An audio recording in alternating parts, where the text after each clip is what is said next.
Subscribe कीजिए the perfect classes channel को और बेल आइकन को दबाइए लेटेस्ट वीडियो सबसे पहले देखने के लिए। Hello student, the perfect classes में आप सभी का स्वागत है। Directorate of education JNCT of Delhi की वर्कशीट नंबर 24 डिस्कस करें बच्चों। क्लास 8 की वर्कशीट है, सब्जेक्ट है इंग्लिश। 21 दिसंबर 2020 की वर्कशीट है। लेसन है दिस इज जॉडीज फ़ोन, ये जॉडी का फ़ोन है। कंटिन्यू करेंगे इस वर्कशीट में भी। आंसर द फॉलोइंग क्वेश्चंस, हमें क्वेश्चंस के आंसर देने। क्वेश्चन नंबर 1 है wild animal live in a village और at our home. Wild animal जो होते हैं वो गांव में रहते हैं या फिर हमारे घर में रहते हैं। ठीक है, ट्रू और फॉल्स में बताना है। टिक द करेक्ट ऑप्शन, टिक करना है करेक्ट ऑप्शन पर। तो कहाँ पर रहते हैं बच्चों? वाइल्ड एनिमल कहाँ पर रहते हैं? हमारे घर में या विलेज में? ठीक है, विलेज में मिल सकते हैं। ठीक है, तो हम इस पर टिक कर देंगे। हमारे घर में तो नहीं रहते ये। और यहाँ पर कुछ दिए हुए भी हैं, इनका भी हम ट्रू फॉल्स में टिक में आंसर दे देंगे। देखिए ये क्या है, ये फॉल्स लिखेंगे इस पर। ये हमारे घरों में नहीं रहते हैं। ठीक है, वाइल्ड एनिमल ये कहाँ रहते हैं? विलेज में रहते हैं।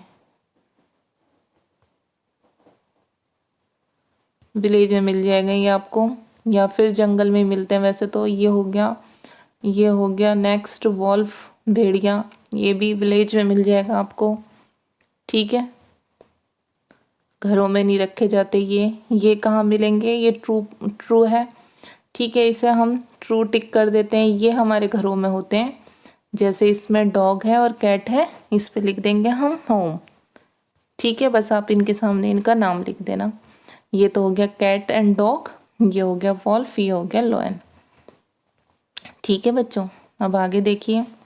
Right the name of some animals you are afraid of. आपको कुछ जानवरों के नाम लिखने जिनसे आप डरते हैं।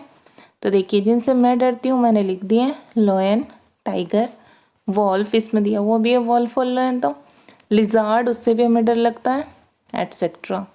अब क्वेश्चन नंबर 3 है right 2 qualities of your favourite animal. अपने जो आपका मनपसंद एनिमल है उसकी 2 क्वालिटीज़ लिखिए, 2 गुण बताने।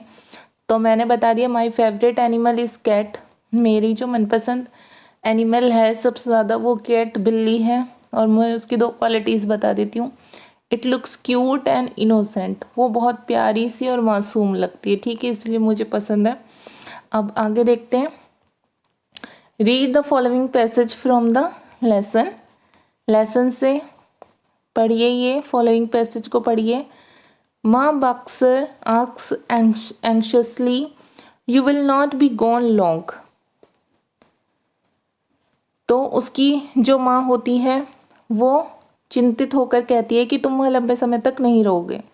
जॉडी सेड, जॉडी कहता है I will be back before dinner for sure. Jordi कहता है कि मैं रात के खाने से पहले अवश्य वापस आ जाऊंगा। Millville mounted his horse and pulled Jordi up behind it. Millville जो होता है अपने घोड़े पर बैठता है और जॉडी को अपने पीछे खींचता है, मतलब उसे खींचकर अपने पीछे बिठाता है। ये देखिए यहाँ पिक्चर में भी दिखाया हुआ बच्चों।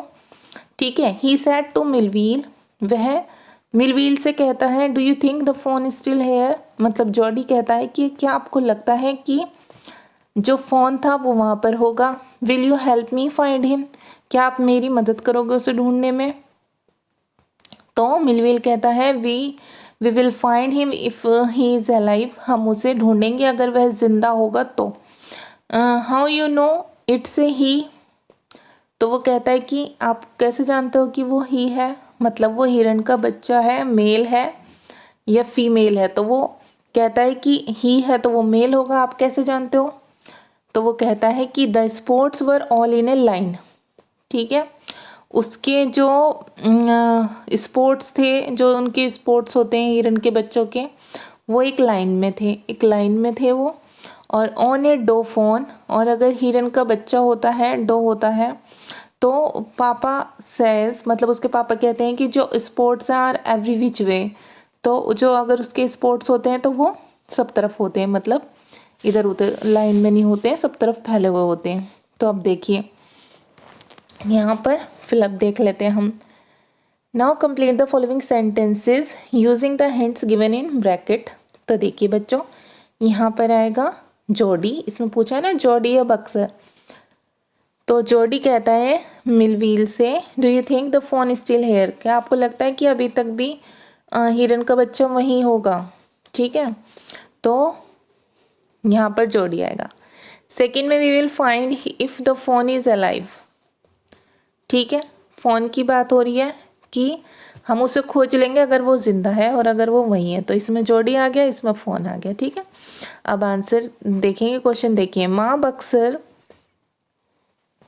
आस्क एंक्शसली, उसकी माँ पूछती है चिंतित होकर, you will not be gone long, तुम लंबे समय तक के लिए नहीं जाओगे। ठीक है, हु इज़ यू, अभी यहाँ पर पूछा गया कौन कौन है, हु कौन है, तुम कौन है, मतलब यहाँ पर जॉडी या मिलवील। तो ये जॉडी है, हमने जॉडी पर टिक कर दिया, मैंने लिख भी दिया। ठीक है बच्चों, आप जॉडी लिख लेंगे आंसर में। अब सेकंड थर्ड हो गया। फोर्थ देखिए, how you know it's a he, तुम कैसे जानते हो कि वह ही है, मतलब वो मेल है। हु आस्क दिस क्वेश्चन, ये क्वेश्चन किसने पूछा, जॉडी और मिलवील। ठीक है, तो ये question how do you know, how you know it's a he, तो ये हु आस्क दिस क्वेश्चन, तो ये क्वेश्चन भी बच्चों जॉडी नहीं पूछा था, मिलवील नहीं लगाएंगे, इस पे भी जॉडी लगाइए आप, क्योंकि जॉडी ने पूछी थी ये बात कि आप कैसे जानते हो, है ना। तो जॉडी पर टिक कर लेना आप लोग। अब क्वेश्चन नंबर 5 है, how did he identify if the phone was a he और ए शी, उन्होंने कैसे पहचाना कि जो फ़ोन है वो ही है या शी है। तो देखिए, पहले तो आप लिख लेंगे इतना आंसर नंबर 5 में, ये लिख लेंगे, ही identified if the phone was he because, यहाँ से उसने पहचाना कि वो ही था क्योंकि, देखिए फिर आप ये लाइन लिख देंगे, the sports were all in A line, उसके जो स्पोर्ट्स थे वो लाइन में थे।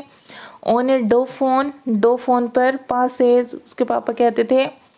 ठीक है, पास सेड कर लो यहाँ पर, उसके पापा ने कहा था। द स्पोर्ट्स वर, यहाँ पर वर कर लीजिए आर को काट कर, एवरी विच वे।